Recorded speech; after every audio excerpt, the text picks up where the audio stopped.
Guys, may budol na naman ako sa inyo from McDonald's Indonesia. Oh, grabe, layo na narating ng Papi Louie nyo, no? Bibenta natin to guys. Marami na ako nabentang ganito and limited na lang yung stocks ko. Meron tayong mga minions pa. Ito naman yung lengguwahe, oh. Sumbong-sumbong, kitikat-kitikat. Ayo technology, yo. Meron tayong mga stickers. Ang lalaking stickers nito guys. Oh, kitang-kita nyo naman, no? Hindi siya kasing laki ng stickers ng McDo natin, mas malaki siya. And Ronald and Friends pa yung kanilang design. Sama na to, paper eyeglasses, no? Tropical.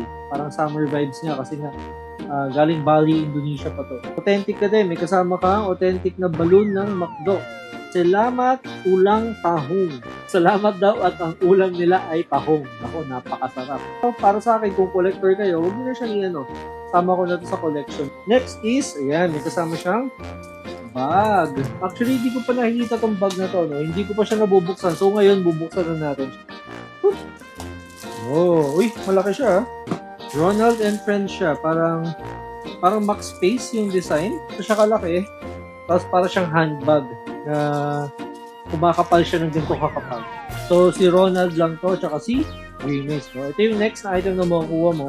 Sa loob na ng package na to, yung birthday package ni McDonald's sa Indonesia. Isa sa mga maganda dito kasi limited edition ng to McKids na VIP card ni McDonald's. Pag meron ka nito, wala kang talo. Ito yung kanilang VIP card para sa mga McKids members nila. So may mga libre to every month, may mga libre sila. Tapos tuwing bumibili sila ng Happy Meals, meron silang parang free na Sunday, ganun.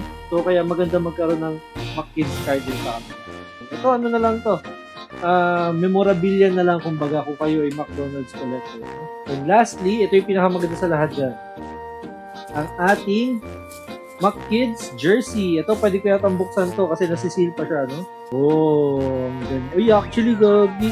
Sorry, pamura ako. Ang ganda. Oh, parang pasok na pasok sa daughter ko to, no? Parang, di ko nabibenta yung isa nito siguro. Bigay ko na lang sa kanya. Tignan nyo naman. Para siyang jersey, di ba? Number 1 pa sa likod. Small size lang to guys, ha? Hindi to pang adult, ha? Sana makita, no? 4 na taon. Pang 4 na taong gulang daw to. Malalaki yung mga 4 na taon nila. Kaya, para sa inyo guys, sa mga bibili nito, 750 pesos na lang siya. And, ayun. Hanggang sa muli guys, mga anik kayo ng Cocoa talaga, no? Bye!